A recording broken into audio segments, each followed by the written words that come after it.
Howdy folks, I want to show you a cool side project I did. This is the flare gun from Fallout 4. I am doing a Fallout 4 Minuteman costume, specifically the Minuteman General, everything being perfectly game accurate. I'm working on my laser musket. I got my costume kind of put together. Currently the coat is in repair because the seller on Etsy didn't stitch the back very well. But in either case, one of the cool things to do is little side projects. So the Minutemen use flares. They use them for reinforcements, to call in artillery. Can't remember, I think you can actually use it as a direct weapon also. But the flare gun in Fallout 4 looks like this, but it's based on a real German pistol. I might mispronounce this, I think it's Luch pistol or Luch pistol. In either case, it's basically a World War II flare gun that they copied kind of verbatim. I went and found a 3D model on Colts 3D, and I will link that in the description below. It is a commercial license, or not commercial license, personal license 3D model, and I used it only for scale reference. Otherwise, I remodeled this entirely from scratch and added a lot more functionality than is visible on the one on Colts 3D. So, one of the cool things first is the round inside, and I'll show how that works. And what I did is made more of this functional compared to his 3D model, which you could break open by just pulling the barrel. Well, mine you could break open by actually sliding this piece forward, which is how the real pistol will work. And then there's the ejector here, and compared to what he had, I made everything work off of magnets. So I'll show kind of how some of that works. First of all, I guess we can go over the round. So for the round, what I did is 3D printed this in clear resin on an SLA machine. All the other parts are 3D printed on my SLS machines, a Formlabs Fuse 1, and this was on a Formlabs Form 4. And then what I did is there's actually just a flashlight in here, so I can run this a little bit dimmer if I want it to run it longer. Of course, turn it off. And it's just an no-light flashlight that kind of is jammed in there with a red filter on the front. So that screws together. And this is actually to the right scale for the flare round, or at least one of the rounds that the real pistol had. Now, the real pistol did have rifling at one point in its lifespan, so I added that just to make it look cool. That is also in the Colts 3D model, but I kind of redid it with a different profile. Like I said, I just used his for scale in order to get everything the right size, and then remodeled everything from scratch. So the other thing that mine does is you can cock it, and you can pull the trigger. So what there is a little magnet right there, keeps the trigger closed, and there's another magnet inside there that keeps the trigger open. And then similarly, there's a magnet that spring loads the trigger forward. When you pull it, it pushes that back, and they pivot on all the actual pins that are on the real pistol. So all the functionality here, so like I said, well, I guess I should use this properly, pop this out. This guy's held in with some magnets down here. There's a couple of opposing magnets that help kick that out. And then this is an opposing magnet for the ejector that gives you the ejector so you can get the round out nice and easy. You can close it. And then for the stocks, those, in order to get the authentic texture on here, one of the things that Preform can do is apply a graphical texture and convert it into real geometry. So all I had to do was find a diamond texture that I could apply to this and apply it to the proper faces, and then that allows for the really cool gun accurate textured grips.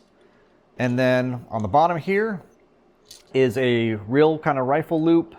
And then I got this ring off of actually an old whistle that I found at a antique store. I tried buying some other commercial rings, and I found they were just way too big. But like I said, I had a whistle that had the right one. And I'm gonna go ahead and take this apart and kind of show you how it works.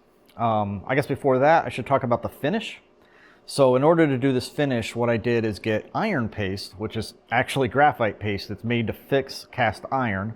That's applied directly over the 3D print that's just lightly sanded. One of the cool things about SLS 3D printing, like that's my layer lines, and it basically looks like machining lines. SLS 3D printing has virtually no layer lines. This ends up looking like real metal. It has a sheen to it, you can see here.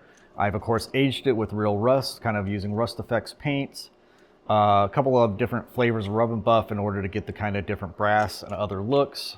So like silver rub and buff over here, and then the iron paste pretty much everywhere else, what gives it that gunmetal look. In game, the gun has a very rusty, just monotone look, and the real gun is almost exactly the same, just a kind of the same monotone look. So, like I said, all these pins are functional. The only part that's not functional is that screw. All the other screws and other pieces are functional. So what we'll do is pop this open, pop the round out. I already showed how that guy works. He just screws together. And then the rest of this is just held together with pins. So let's see if I can get this pin out. So what I did, these are solid aluminum rivets, and I chemically blackened the ends of them.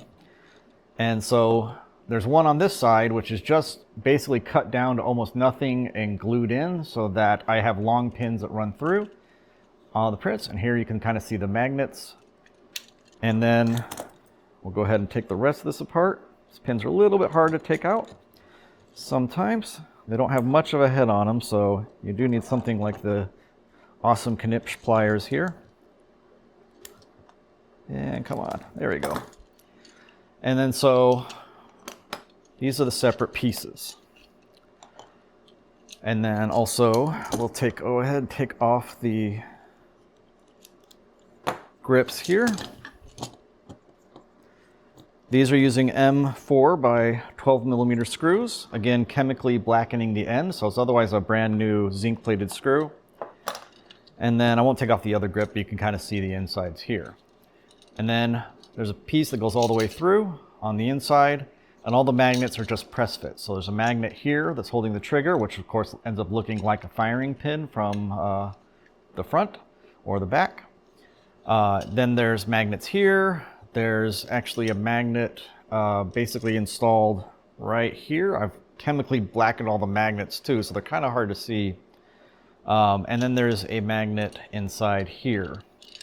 And so it's really easy to assemble. Everything is held by the pins. You just simply put the trigger in, and then you can see the shape of the trigger here, that what it does, first of all, there's a magnet holding that, so that's what's doing absolutely super duper simple construction. And then the trigger, when you pull it, is basically just taking this and pushing it. Just enough that it gets away from the magnet. So to put it together, you can basically break it down, take it apart if you ever need to clean it for some reason. And then it's, again, pretty darn easy to put together. Make sure that guy's pivoting properly. Pin there. Pin here. This one I kind of serrated the end of the pin because that one kept wanting to fall out. You could of course super glue them all together, but then you wouldn't be able to take it apart if you ever needed to. They're all kind of press fit in, and if you ever want them to be tighter, like I said, you just grab some pliers and mess up the end of the pin, and then they got more grip. All right, and then the scales. If I wanted to, I could even put, real wood scales on here. I'm not sure what the original gun had, if it had wood scales or Bakelite. It looks like Bakelite, in which case it would just basically kind of come out with the same black, which is what it looks like in game, and even the references I could find for the gun. Let's pop that open. And then close it, fire. I do have an orange tip that I can put on this, so when I take it out for cosplay, it becomes more legal.